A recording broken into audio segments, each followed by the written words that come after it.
नमस्कार, स्वागत है आपका दिव्य नेत्र द विजन पे। एनसीईआरटी ज्योग्राफी क्लास 8 का शुरू किए थे। पहला टॉपिक हो गया है संसाधन। आइए दूसरे टॉपिक की ओर बढ़ते हैं। अगर आप उस वीडियो को नहीं देखे हैं तो आप देख लीजिए, प्लेलिस्ट में उपलब्ध है, हमारे चैनल पे प्लेलिस्ट में मिल जाएगा। इससे पहले क्लास 6 और क्लास 7 का भी ज्योग्राफी एनसीईआरटी पढ़ा चुके हैं, तो आप उसे भी देख लीजिए, अच्छा लगेगा, अवश्य अच्छा लगेगा, क्योंकि एनसीईआरटी के बिना कुछ भी नहीं है ना। जनरल कंपटीशन में आज का जो माहौल हो गया है, प्रचलन हो गया है कि कोई किसी भी कंपटीशन में एनसीईआरटी ही महत्वपूर्ण भूमिका निभाता है प्रश्न उत्तर में। तो इसलिए एनसीईआरटी जरूरी है एनसीईआरटी, इसलिए एनसीईआरटी कक्षा को पढ़ा रहे हैं। क्लास 6 7 का ज्योग्राफी हो चुका है। आइए क्लास 8 के ज्योग्राफी का दूसरा टॉपिक को कंप्लीट करते हैं। पहला टॉपिक हो चुका था, तो दूसरा टॉपिक क्या है आइए समझते हैं। दूसरा टॉपिक है भूमि, मृदा, जल, प्राकृतिक वनस्पति और वन्य जीवन संसाधन है। वन्य जीवन संसाधन, भूमि के बारे में जानेंगे, मृदा के बारे में जानेंगे, जल के बारे में जानेंगे, प्राकृतिक वनस्पति को समझने का प्रयास करेंगे और वन्य जीवन संसाधन को भी समझने का प्रयास करेंगे। काफ़ी आसान टॉपिक है।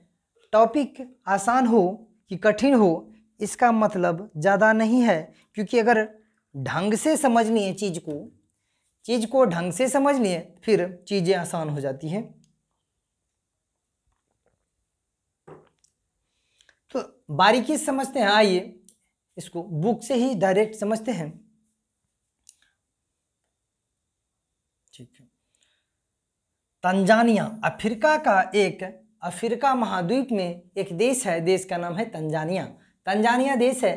तंजानिया के एक छोटे गांव में मांबा पानी लाने के लिए प्रातः शीघ्र उठती है। नाम क्या है? मांबा। तंजानिया वाला नाम है, मांबा नाम है। तो तंजानिया यानी अफ्रीका का एक देश है तंजानिया। तंजानिया के एक छोटे से गांव में मांबा पानी लेने के लिए प्रातः शीघ्र ही उठती है।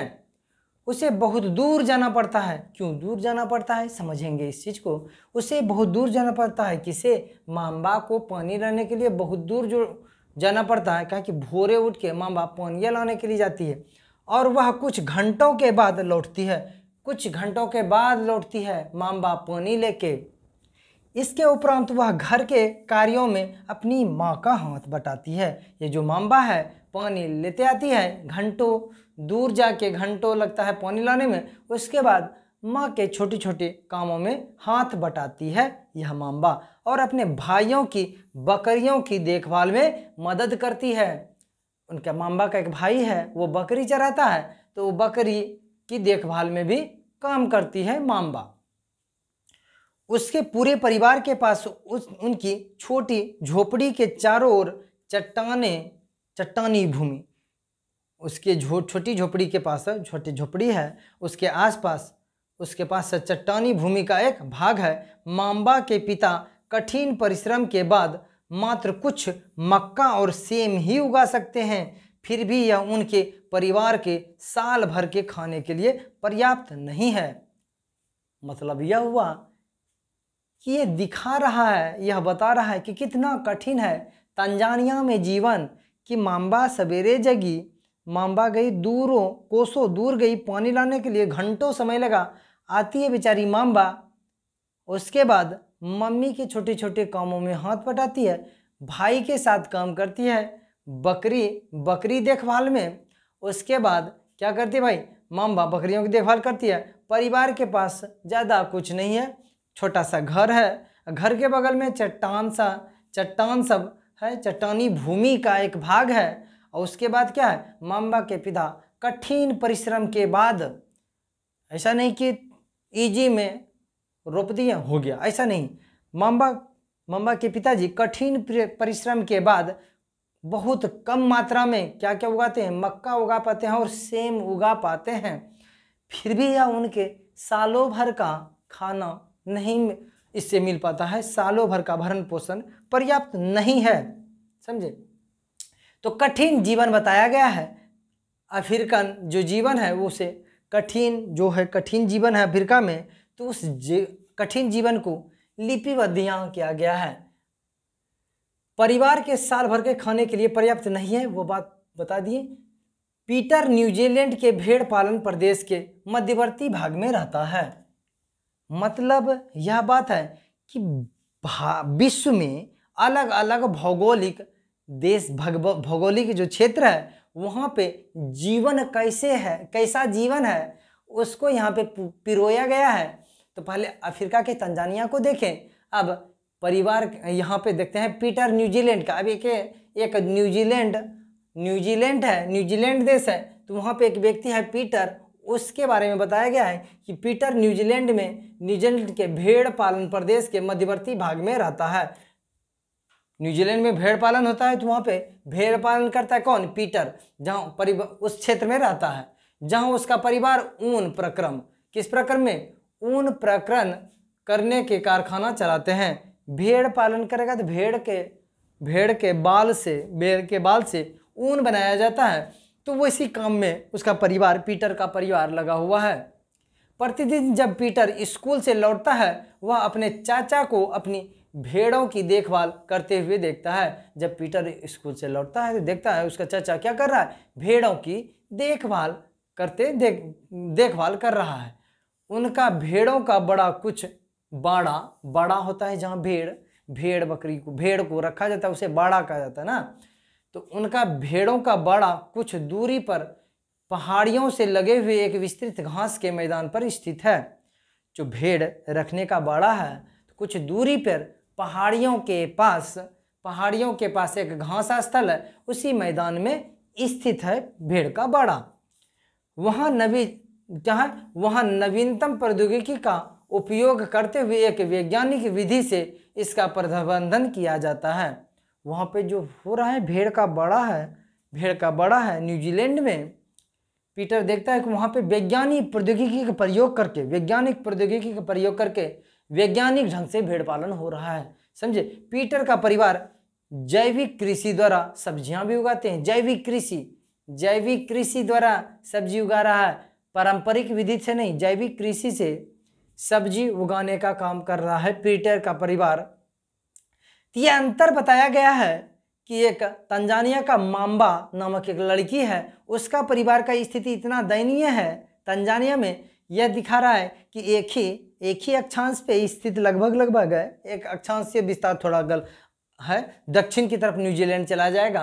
तो अफ्रीका का जो जीवन है और न्यूजीलैंड का जो जीवन है उसमें अंतर दिखाने का प्रयास किया गया है। अफ्रीका में जीवन कितना कठिन है तंजानिया में माम्बा के परिवार का, और वही बात है पीटर का परिवार जैविक कृषि कर रहा है, वैज्ञानिक प्रौद्योगिकी से भेड़ पालन कर रहा है। तो यह सब बात है, समझे?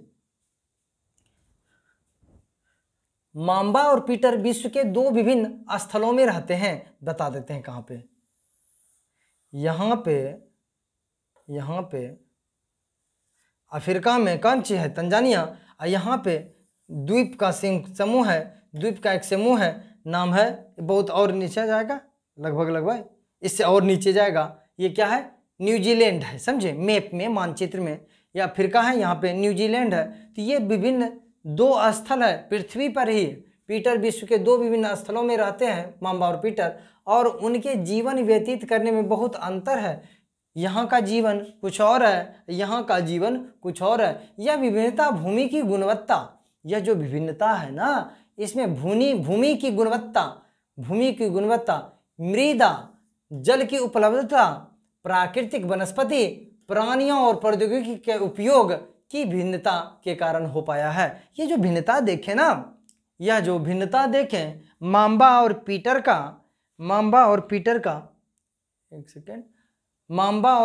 का जो विभिन्नता देखें आप, उसके जीवन में जो ये अंतर देखें, तो ये वैज्ञानिक प्रौद्योगिकी, जलवायु, प्राकृतिक वनस्पति, प्राणी, प्रौद्योगिकी के उपयोग में विभिन्नता के कारण ऐसा संभव हो पाया। वो टेक्नोलॉजी वाला देश है, टेक्नोलॉजी अपनाया।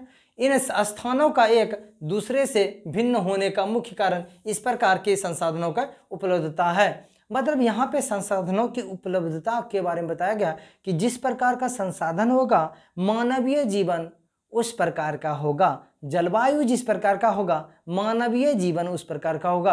अफ्रीकन जीवन पूरा मतलब कठिन जलवायु वाला है जी ना, चट्टान था, पानी नहीं मिल रहा है, वो दिखाया गया है। यहाँ पे सब कुछ लगभग पर्याप्त है, समझे, ये सब बात है। भूमि को आइए समझते हैं, भूमि क्या है, भूमि के बारे में बारीकी समझने का प्रयास करते हैं। भूमि, सभी महत्वपूर्ण प्राकृतिक संसाधनों में भूमि भी शामिल है। जितना भी प्राकृतिक संसाधन है, सबसे पहले बताए थे प्राकृतिक से प्रदत्त संसाधन को क्या कहते हैं, प्राकृतिक संसाधन कहते हैं। तो भूमि भी एक प्राकृतिक संसाधन है या भूमि भी एक महत्वपूर्ण प्राकृतिक संसाधनों में शामिल है। भूपृष्ठ के कुल क्षेत्रफल का लगभग 30% भाग भूमि है। भूपृष्ठ का लगभग, भूपृष्ठ जितना है पूरा पृथ्वी गोल है ना जी, पृथ्वी क्या है, गोल है, इसका 30% क्या है, भूमि है, बाकी 70% लगभग जल है। वहाँ पे ज़्यादा विवाद नहीं करना है, 30% भाग भूमि है। यही नहीं, इस थोड़े से प्रतिशत के भी सभी भाग आवास योग्य नहीं है। मतलब ये 30% जो बचा है उसमें भी सभ्य का यूज हम नहीं कर पाते हैं। कैसे नहीं, क्योंकि मरुस्थल है, नदी झील भी मिलेगा इसी क्षेत्रों में, समझे, नदी झील झरना यही क्षेत्र में मिलेगा, पहाड़ पर्वत सब कुछ यही मिलेगा, पठार मिलेगा इसी क्षेत्र में, इसी 30% में सब कुछ है, समझे। मुख्यतः भूमि और जलवायु के भिन्न भिन्न लक्षणों के कारण विश्व के विभिन्न भागों में जनसंख्या का वितरण असमान पाया जाता है। जलवायु के कारण भिन्न भिन्न लक्षण जो है, जलवायु के भिन्न भिन्न लक्षणों के कारण विश्व के विभिन्न भागों में जनसंख्या का दबाव अलग अलग है। कहीं जनघनत्व अधिक है, जैसे मैदानी क्षेत्र बिहार उत्तर प्रदेश या भारत का उत्तर भारत का जो विशाल मैदान है, इसमें जनसंख्या का दबाव देखने को मिलता है। अब कुछ ऐसा क्षेत्र है, मतलब मान लीजिए राजस्थान जाएंगे सर, तो क्या थार मरुस्थल में क्या जनसंख्या का दबाव मिलेगा, नहीं मिलेगा। क्यों नहीं मिलेगा, क्योंकि जीवन संघर्षमय है, वहाँ पे संघर्ष भरी जिंदगी है, पानी नहीं मिल रहा है, खाना नहीं मिल रहा है, खेती नहीं हो रहा, सब कुछ के लिए संघर्ष करना पड़ रहा है। तो लोग वहाँ पे क्यों रहेगा, लोग मैदान की तरफ रुख करेगा। यहाँ चापाकल से पानी निकल रहा है, खेती करने के लिए खेत पर्याप्त है, सब कुछ अवेलेबल है, तो ऐसे जगह पे लोग रहेगा ना, तो जनसंख्या का दबाव उस क्षेत्र में अधिक होगा। ऊबड़ खाबड़ स्थलाकृति, पर्वतों की तीव्र ढाल, जलांकृत संभावित निम्न क्षेत्र, मरुस्थल क्षेत्र एवं सघन वन क्षेत्र सामान्यतः विरल अथवा निर्जन है।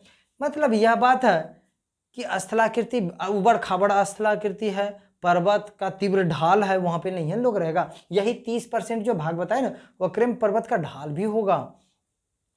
मरुस्थल जो है वहाँ पे तो अलग अलग है, सब चीज समझ में लगभग आ गया होगा। उर्वर मैदान और नदी घाटियों में कृषि के लिए उपयुक्त भूमि उपलब्ध है। कहाँ पे सर, उर्वर मैदान, जो उत्तर भारत का विशाल मैदान, कृष्णा गोदावरी का डेल्टाई क्षेत्र या चीन वाला क्षेत्र या ग्रेट लेक्स वाला अमेरिका वाला क्षेत्र या फिर अमेजन बेसिन का वहाँ क्षेत्र जहाँ पे कॉफ़ी उत्पादन किया जाता है, तो यह सब क्षेत्र, या अफ्रीका का बेल्ट प्रदेश, या फिर यहाँ क्या नाम है, ऑस्ट्रेलिया का डाउन्स प्रदेश, यह सब में किसानी ठीक ठाक होगा। इसलिए ये स्थान विश्व के सघन बसे क्षेत्र में है। वहाँ पे सघन बसा हुआ क्षेत्र है, जो बोले ना, सिर्फ ऑस्ट्रेलिया का डाउन्स प्रदेश को अगर छोड़ दिया जाए, बाकी सभी जगह मनुष्य की आबादी लगभग ठीक ठाक मिलेगा। और सबसे अधिक गंगा ब्रह्मपुत्र डेल्टाई क्षेत्र, या दक्षिण पूर्व एशिया का ले लें, चीन का भी क्षेत्र ले सकते हैं। वहाँ पे खेती भूमि या उर्वर मैदान वाला क्षेत्र है, यहाँ पे सभी कुछ पर्याप्त मात्रा मिलेगा। इसलिए क्या है भाई, वहाँ पे लोग का दबाव अधिक होगा, बहुत सारे लोग जीवन जिएंगे। भूमि का उपयोग को समझते हैं, भूमि उपयोग समझते हैं। भूमि का उपयोग विभिन्न कार्यों के लिए किया जाता है। भूमि का उपयोग कई कारणों के लिए किया जाता है, कई कार्यों के लिए किया जाता है, जैसे कृषि के लिए, वानिकी के लिए, खनन के लिए, सड़कों और उद्योगों की स्थापना के लिए। उद्योग स्थापित करने तो भूमि चाहिए आपको, कृषि कर रहे हैं तो भूमि चाहिए, खनन कर रहे हैं तो भूमि चाहिए, वानिकी कोई व्यवसाय कर रहे हैं तो उसके लिए भूमि चाहिए। तो भूमि का उपयोगिता समझ में आया। साधारणतः इस भूमि उपयोग कहते हैं, साधारणतः इसे क्या कहते हैं, भूमि उपयोग कहते हैं।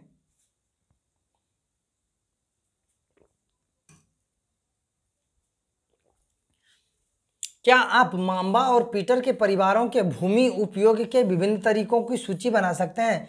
क्या आप मांबा जो तंजानिया में रहती थी, तंजानिया में, और पीटर जो न्यूजीलैंड के घास स्थल मैदान में भेड़ पालन कर रहा था, तो क्या उसका सूची बना सकते हैं? हाँ, बना सकते हैं। कैसे? देखें, मांबा का जीवन कितना कठिन था और पीटर का कितना जीवन आसान था, तो वही सूची तो बनाना है।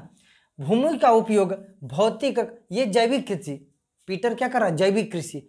अब मांबा क्या कर रहा है, पारंपरिक कृषि, सेम उगाएगा, मक्का उगाएगा, हो गया, सालों भर पेटों ने भरा, तो वैसा कृषि कर रहा है ये न।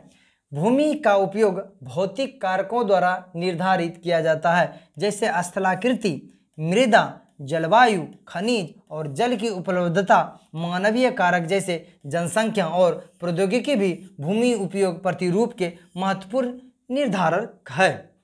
क्या क्या भाई, स्थलाकृति हो गया, मृदा कैसा है, जलवायु कैसा है, खनिज, जल की उपलब्धता कितना है, उसका भी एक आधार है भूमि का, भूमि की उपयोगिता का ना। भूमि का उपयोग तो करना चाहते हैं बहुत, लेकिन राजस्थान के मरुस्थल वाला क्षेत्र में है तो पानी न है, भूमि का उपयोग कर पाएंगे? नहीं कर पाएंगे। पठारीय क्षेत्र कर पाएंगे? नहीं कर पाएंगे उस स्तर पे जिस स्तर पे हम कर सकते थे अन्य जगह पे। समझे? स्वामित्व के आधार पर भूमि को निजी भूमि और सामुदायिक भूमि में बांटा जा सकता है। स्वामित्व के आधार पे किसी का पर्सनल जमीन है और किसी का सरकारी जमीन है, वही बात है। स्वामित्व के आधार पर निजी और भूमि सामुदायिक भूमि में बांटा जा सकता है। निजी भूमि व्यक्तियों के स्वामित्व में होती है। जो व्यक्ति उस भूमि का मालिक होता है, मतलब स्वामी होता है, उसे निजी भूमि कहते हैं, जबकि सामुदायिक भूमि समुदाय के स्वामित्व में होती है।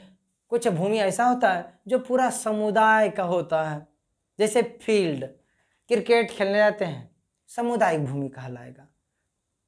जैसे पर्वतीय पठार, उसमें सब लोग यूज करेगा, वो भी सामुदायिक भूमि है ना। तो ये सब बात तो आसान है। समान रूप से इसका उपयोग समुदाय से संबंधित व्यक्तियों के लिए किया जाता है, जैसे चारा फलों, नट या औषधीय बूटियों को एकत्रित करना। इस सामुदायिक भूमि को साझा संपत्ति संसाधन भी कहते हैं। सामुदायिक भूमि को क्या कहते हैं? साझा संपत्ति संसाधन कहते हैं, कि सब कोई मिल के करते हैं ना। जनसंख्या और उनकी मांग सदैव बढ़ती रहती है। जनसंख्या भी बढ़ती रहती है और जनसंख्या बढ़ेगा तो उसका मांग भी तो बढ़ेगा ना। आज 4 आदमी हैं एक परिवार में, तो उसका भोजन और उसका डिमांड 4 आदमी के बराबर होगा। अब 10 आदमी हो जाएगा तो फिर तो मांग बढ़ेगा ना जी, डिमांड ज़्यादा होगा ना। तो वही बात है, जनसंख्या और उनकी मांग सदैव बढ़ते रहती है, दिन प्रतिदिन बढ़ते जा रहा है, लेकिन भूमि की उपलब्धता सीमित है। अब भूमि जो वही 30% का 30% है, लेकिन जनसंख्या भी बढ़ रहा है, उसके मांग भी बढ़ रहा है, सबको सब कुछ चाहिए, समझे, और ज़्यादा चाहिए। तो ये सब बात है, लेकिन भूमि वही 30% है। स्थान के अनुसार भूमि की गुणवत्ता में अंतर होता है।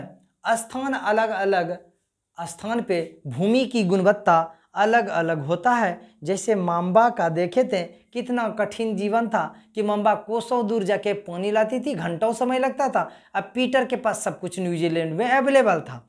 तो वही बात है कि जो गुणवत्ता है, भूमि की गुणवत्ता में अंतर होता है, उससे क्या हो जाता है, स्थान के अनुसार भूमि, स्थान अलग हुआ। यह अफ्रीका का तंजानिया था, वो न्यूजीलैंड का एक देश है, न्यूजीलैंड देश में है। तो स्थान का अंतर हुआ है तो भूमि की गुणवत्ता में भी क्या हो गया है, अंतर हो गया है। लोगों ने सामुदायिक भूमि पर व्यापारिक क्षेत्र बनाने, जैसे हटिया बाजार लगा दिया, व्यापारिक क्षेत्र बनाए। नगरीय क्षेत्र में घर बनाने और ग्रामीण क्षेत्र में कृषि योग्य भूमि का विस्तार करने के लिए अनधिकृत हस्तक्षेप करना शुरू कर दिया है। आज भूमि उपयोग सब कुछ आसान है, इसमें कुछ भी ज़्यादा नहीं है। क्या है? आज भूमि उपयोग प्रतिरूप में व्यापक परिवर्तन हमारे समाज में सांस्कृतिक परिवर्तन को दर्शाता है। सांस्कृतिक परिवर्तन जो हुआ है भूमि के उपयोगिता पे भी निर्भर है। देख रहे हैं ये हल बैल चला रहे भाई, अब तो ये समय चला गया ट्रैक्टर का आ गया ना। एक समय था कि लोग हल लेके जा रहा है और अब बैल हल बैल लेके खेती करने के लिए निकल रहा है। एक समय ऐसा आया देखिए ट्रैक्टर से जा रहा है, लोग सड़क मार्ग से जा रहा है, बिल्डिंग बन गया है, यहाँ पे झोपड़ी है, यहाँ क्या है बिल्डिंग है, तार लगा हुआ है, सबके घर में बिजली पहुँच चुका है। उस समय बिजली नहीं था। तीसरा से ढंग से समझते हैं, तीसरा चौथा को भी समझते हैं। क्या हुआ, पहले गांव घर था, उसके बाद वहाँ पे कृषि हो रहा था छोटा के स्तर पे, थोड़ा विकास हुआ, यहाँ पे पक्का का घर भी गांव घर में बन गया, बिजली भी आ गया और ट्रैक्टर से खेती जोताने लगा ना जी। खेती किसानी तो वही होगा ना।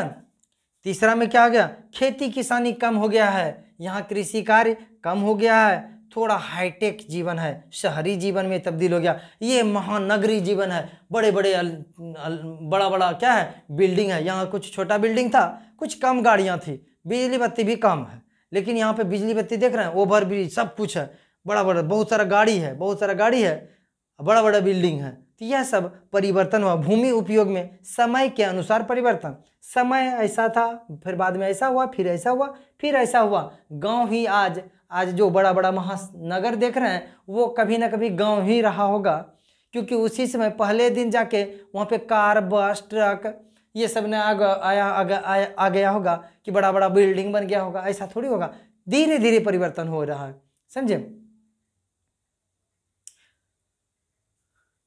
वर्तमान में कृषि और निर्माण संबंधी गतिविधियों के प्रसार के कारण निम्नीकरण, भूस्खलन, मृदा अपरदन, मरुस्थलीकरण पर्यावरण के लिए प्रमुख खतरा है। यह जो विकास कर रहे हैं हम लोग ना, निर्माण संबंधी जो गतिविधि है, इससे प्रसार से क्या हो रहा है, भूमि का निम्नीकरण हो रहा है और क्या भूस्खलन देखा जा रहा है, पर्वतीय मृदा अपरदन हो रहा है ज़्यादा, समझे, क्योंकि पेड़ पौधा काट दीजिएगा तो मृदा अपरदन हो बेन करेगा जी।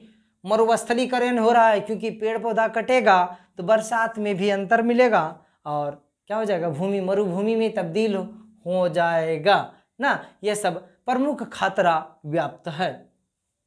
शुद्ध ऑक्सीजन मिल पाएगा, जो गांव में मिलता होगा यहाँ पे ऑक्सीजन, यहाँ पे तो ट्रैक्टर का धुआं वाला ऑक्सीजन मिल रहा है, यहाँ तो और खाली गाछ वृक्ष तो एक ने देखे। जहाँ पे कृषि कर रहा था सेम भूमि है, रोड यहाँ कच्ची रोड से मार्ग है, यहाँ पे थोड़ा सा पक्की किया है, यहाँ तो और पक्की कर दिया, एक जगह एक ही है। देखें यहाँ पे थोड़ा किसी, यहाँ पे बागवान बन गया है, पार्क बन गया, ये तो पूरा पार्क बन गया और झूला भी लग गया। जहाँ पे पहले खेती किसानी होता था, अनाज उगाते थे, यहाँ आज झूला लग गया है, मतलब चिड़ियाघर बन गया है ना जी। चिड़ियाघर भी नहीं कह सकते हैं उसको, क्या बोल सकते हैं, और उसको कह सकते हैं जब बच्चा बुजुर्ग जाता है क्या कहते हैं भाई, घूमने के लिए जू नहीं कहेंगे उसे पार्क कहेंगे ना। पार्क जा रहा है लोग, जहाँ पे कृषि कर रहा था वहाँ पार्क बन गया। सोचिए ऐसा में मरुभूमि का तो विकास हो भी नहीं करेगा। कितना बड़ा टॉपिक है, देख लेते हैं। बड़ा टॉपिक, इसको 2 भाग में तब्दील करेंगे, बहुत बड़ा टॉपिक है, 2 भाग में बांटेंगे। अभी पढ़ाएंगे, अभी थोड़ा और पढ़ाएंगे इस टॉपिक में। भूमि संसाधन का संरक्षण, आइए इसे समझते हैं। भूमि संसाधन का संरक्षण,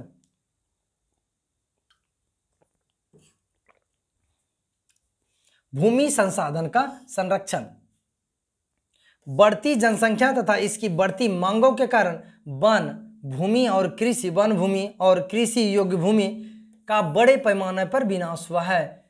जो बड़ा जनसंख्या होगा तो वन भूमि, जहाँ पे जो भूमि पे जंगल था उसका भी विनाश हुआ है और कृषि योग्य भूमि का भी बड़े पैमाने पर विनाश हुआ है। कैसे सर, वन को काट काट के घर बना दिया, कृषि जहाँ करते थे वहाँ पे क्या बन गया, पार्क बन गया ना जी। तो ये सब होगा तो उसका कृषि योग्य भूमि का तो बर्बादी है ना। इससे इस प्राकृतिक संसाधन को समाप्त होने का डर पैदा हो गया है कि ये बदलाव के चलते प्राकृतिक संसाधन जो हमको कृषि के लिए मिला था उसमें क्या हो रहा है, उसका खत्म होने का खतरा व्याप्त है। कहा है कि जिस पे खेती कर रहे थे वहाँ पर पार्क बन गया है ना, बड़ा बड़ा बिल्डिंग बन गया है। इसलिए विनाश की वर्तमान दर को अवश्य ही रोकना चाहिए। ये जो विनाश हो रहा है इसकी दर को थोड़ा कम करना चाहिए, विनाश की दर की आवश्यकता को थोड़ा रोकना चाहिए, वन रोपण करना चाहिए, भूमि उद्धार करना चाहिए, रासायनिक कीटनाशकों और उर्वरकों के विनियमित उपयोग तथा अतिचारण पर रोक आदि भूमि संरक्षण के लिए प्रयुक्त कुछ सामान्य तरीके हैं। यह सब जो बात बताएं भूमि संरक्षण इस माध्यम से आप कर सकते हैं, कीटनाशक का कम प्रयोग करेंगे, यह सब कर सकते हैं। मृदा को समझते हैं, मृदा मतलब मिट्टी होता है, आइए इसे समझते हैं। पृथ्वी के पृष्ठ पर दानेदार कणों के आवरण की पतली परत मृदा कहलाती है।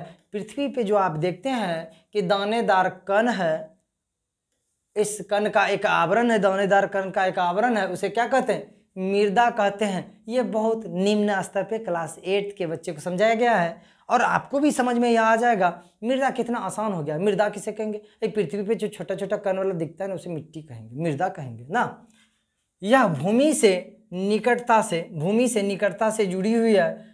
स्थल रूप मृदा के प्रकार को निर्धारित करते हैं। स्थल रूप क्या करते हैं भाई? मृदा के प्रकार को निर्धारित करते हैं। मृदा का निर्माण चट्टानों से प्राप्त खनिजों और जैव पदार्थों से हुआ है। समझे? मृदा का निर्माण कैसे हुआ है? चट्टान से हुआ है, जैव पदार्थ के अपक्षय अपघटन से हुआ है, यह सब हुआ है। भूस्खलन किसे कहेंगे? एक वस्तु स्थिति अध्ययन से देखते हैं यह सब बात। भूस्खलन को समझने का प्रयास करते हैं। आइए जानते हैं भूस्खलन किसे कहते हैं। ये टॉपिक से थोड़ा हटके है लेकिन जरूरी है, भूस्खलन जरूरी है। भूस्खलन आप खुद भी पढ़ सकते थे लेकिन हम ही बता देते हैं भूस्खलन क्या है। भूस्खलन को सामान्य रूप से शैल, मलबा या ढाल से गिरने वाली मिट्टी के बृहद संचलन के रूप में परिभाषित किया जाता है। देख रहे हैं यहाँ से मिट्टी गिर रहा है ना, पर्वतीय क्षेत्रों से मिट्टी गिर रहा है, भूस्खलन हुआ। वे प्रायः भूकंप, बाढ़ और ज्वालामुखी के साथ घटित होती है। यह जो भूस्खलन होता है कैसे? भूकंप आएगा, ऊपर से पर्वत खिसकना होता है। पर्वतीय क्षेत्र में क्या होता है भाई? खिसकना, मिट्टी शुरू होता है, वही कहलाता है भूस्खलन। समझे? यह कब कब होता है सर? भूकंप जब आएगा, बाढ़ जब आएगा, ज्वालामुखी के साथ घटित होता है। जैसे उत्तराखंड में जो भूस्खलन होता है बाढ़ के कारण मैक्सिमम होता है, क्योंकि बारिश इतना ताबड़तोड़ होगा उत्तराखंड में, भारत के उत्तराखंड राज्य में, कि ऐसा संभव हो पाएगा। लंबे समय तक भारी वर्षा होने से उत्तराखंड में जो होता है, लंबे समय तक भारी वर्षा होने के कारण भूस्खलन होता है। यह उत्तराखंड में यह नदी के प्रवाह को कुछ समय के लिए अवरुद्ध कर देता है। अवरुद्ध कर देता है मतलब मान लीजिए यहाँ से नदी जा रही थी, अब भूस्खलन होकर नदी के प्रवाह को क्या कर दिया? रोक दिया। अब इससे भी नदी में बाढ़ आएगा, खतरा होगा। तो नदी अवरुद्ध के अचानक फूट पड़ने से निचली घाटियों के क्या होता है? निचली घाटियों के आवासों में विध्वंस आ जाता है। अब मान लीजिए उसका रास्ता रोक दिया, अचानक वो उसको नदी क्या करेगा? तोड़ देगा। पानी बढ़ते गया, नदी तोड़ दिया और निचले क्षेत्रों में क्या हो जाएगा? अचानक बाढ़ हो जाएगा, विकराल रूप धारण करेगा। ऐसा धारण करेगा कि देख रहे हैं विध्वंस करते हुए चलेगा, जैसे उत्तराखंड में हुआ था। यह सब बात है। पहाड़ी भूभाग में भूस्खलन एक मुख्य और विस्तृत रूप से फैली प्राकृतिक आपदा है। पहाड़ी क्षेत्र में जो प्राकृतिक आपदा है ना, उसमें सबसे इंपॉर्टेंट है भूस्खलन। समझे? भूस्खलन पहाड़ी क्षेत्रों में अधिक हो रहा है। समझे? प्राय जीवन और संपत्ति को आघात पहुंचाती है। यह जो भूस्खलन क्या करती है? जीवन को आघात पहुंचाती है, संपत्ति का नाश होता है, संपत्ति का भी आघात पहुंचाती है। चिंता का एक मुख्य विषय है, यह एक चिंता का मुख्य विषय है कि मानव का भी जीवन पे क्या हो जाता है? मानव को कष्ट होने लगता है, उसका संपत्ति नष्ट हो गया और बहुत सारा मानव मर भी जाता है। बहुत सारे जीव जंतु इस भूस्खलन के दौरान मर जाते हैं ना। इससे बहुत आघात पहुंचता है। भूस्खलन समझ लिए आप लोग। अब एक वास्तविक क्या है? वस्तु स्थिति अध्ययन को समझते हैं। क्या है चीज देते हैं। एक वस्तु स्थिति अध्ययन मतलब एक अध्ययन देखते हैं क्या है। हिमाचल प्रदेश के किन्नौर जिले में रेकांगपोंग, एक सेकंड, एक प्रयोग बताया गया है, इसे आप खुद से कर लीजिएगा। न्यूनीकरण क्रियाविधि, ये भी आप खुद से कर लीजिएगा, ज़्यादा एक ही बात को 3 बार अलग अलग उदाहरण देके समझाया गया, वो सब आप कर लीजिएगा, समझे। मृदा परिच्छेदिका किसे कहते हैं, आइए समझते हैं, ये बहुत इंपॉर्टेंट है। मृदा परिच्छेदिका किसे कहते हैं, फिगर के माध्यम से समझते हैं। मिट्टी के अंतर्गत यह सब भाग है। ऊपर में क्या है, ह्यूमस और वनस्पति के साथ ऊपरी मृदा है। ऊपरी मृदा में क्या होता है, ह्यूमस और वनस्पति के साथ ऊपरी मृदा है। निचला मृदा में क्या है भाई, बालू, गाद, क्ले के साथ उप मृदा है। क्ले जानते हैं, क्ले गाद है, बालू है, ये क्या है, इसके साथ ये बीच वाला मृदा है, समझे। ऊपर में ह्यूमस मिलेगा, वनस्पति मिलेगा, समझे। तीसरा जो है अपेक्षीय चट्टानी पदार्थ है, ये सब चट्टानी पदार्थ है। और जनक चट्टाने कहाँ पे, अंदर में है। तो यह मृदा परिच्छेदिका को 3 भागों में बांटा गया है। ये सब क्षेत्र है। शब्दावली अपक्षय किसे कहते हैं। अब शब्दावली में अपक्षय आपको नहीं पता है तो समझते हैं क्या है। तापमान परिवर्तन, तूषर क्रिया, पौधा, प्राणियों और मनुष्य के क्रियाकलापों द्वारा अनवरित शैलों का चट्टान और क्षय होना, ये सब क्या करता है, अपक्षय कहलाता है। जैसे इसको मान लेते हैं पत्थर, इसको क्या करते हैं, मान लेते हैं पत्थर। ये रिमोट है बोर्ड का, लेकिन मानते हैं पत्थर। इस पे धूप पड़ा, मानवीय गतिविधियां हुआ, ठंडी गर्मी, जलवायु परिवर्तन, सब कुछ यह सह रहा है, सब कुछ यह सह रहा है। तो धीरे धीरे टूटेगा, फूटेगा, टूटे फूटेगा, छोटा छोटा एक बड़ा कण बनेगा, फिर छोटा छोटा कण में तब्दील होगा। अंततः यह जो घटना है, यह जो हो रहा है, यही क्या है, सेल का टूटना, क्षय होना, यही कहलाता है क्या।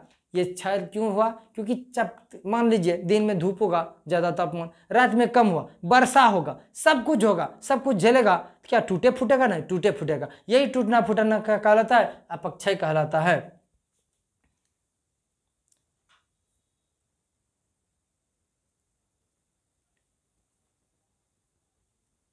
क्या आपको पता है, क्या आप जानते हैं, केवल 1 सेंटीमीटर मृदा को बनने में सैकड़ों वर्ष लग जाते हैं। 1 सेंटीमीटर मृदा बनने में सैकड़ों वर्ष लग जाता है। क्या आपको पता है, पता हो गया, आज से पता हो गया, समझे। यह अपक्षय का प्रक्रिया के माध्यम से बनती है। कैसे बनती है, यह जो मिट्टी बनती है अपक्षय के क्रिया के माध्यम से बनती है। ये चट्टान था, इस पे धूप पड़ा, बारिश हुआ, जलवायु परिवर्तन, आंधी तूफान, मानवीय गतिविधि, सब कारण ये टूटते फूटते क्षय होते हुए करोड़ों साल में यह मिट्टी में तब्दील होगा। वही बात है, यह अपक्षय की प्रक्रिया के माध्यम से बनती है। क्या, मिट्टी जो बनती है अपक्षय क्रिया के माध्यम से बनती है। खनिजों और जैव पदार्थों की सही मिश्रण मृदा को उपजाऊ बनाता है। खनिज और जैव पदार्थ का सही मिश्रण मतलब ह्यूमस का सही मिश्रण क्या बनाता है, अच्छा मृदा बनाता है। अच्छा मृदा, ये नहीं कि ये सब खनिज नहीं करेगा, मृदा खाक बनेगा, मृदा अच्छा नहीं होगा, उपजाऊ भी नहीं हो पाएगा, समझे। मृदा के कुछ चीज है, आइए देखते हैं मृदा कैसे कैसे बना है। मृदा को क्या क्या चाहिए, जनक शैल चाहिए, रंग चाहिए, गठन, रासायनिक गुणधर्म, खनिज मात्रा परागम्य के निर्धारित करती है। ये सब क्या करते हैं, जनक शैल हो गया, रंग हो गया, गठन हो गया, रासायनिक गठन हो गया, गुणधर्म हो गया, खनिज मात्रा, ये परागम्यता को निर्धारित करता है।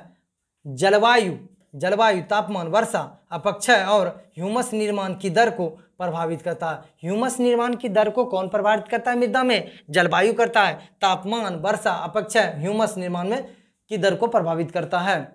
यहाँ पे चलते हैं। उच्चावच मतलब ऊंचाई और गहराई, उच्चावच, तोगुता और ढाल मृदा के संचय को निर्धारित करता है। ज्यादा ढाल रहेगा तो मृदा रहेगा इस पत्थरवा पे नहीं जी, सरक जाएगा नहीं। तो मृदा कितना संचय हो पाएगा ये किस पर निर्भर करता है, उच्चावच, तुंगता कहा जाता है, तुंगता ढाल मृदा के संचय पर कहते हैं, संचय को निर्धारित करता है। अब चलते हैं इस चीज को देखते हैं।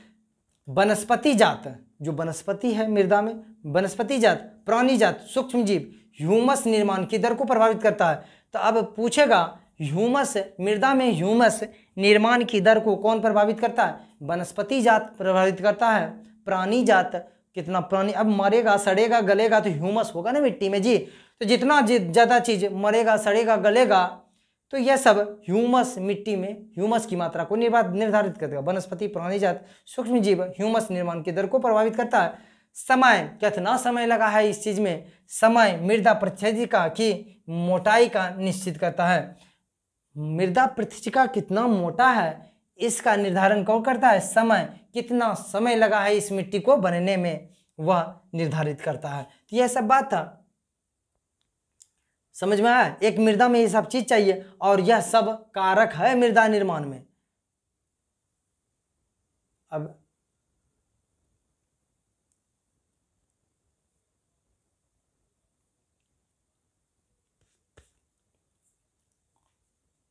कितना मिनट का वीडियो है देख लेते हैं।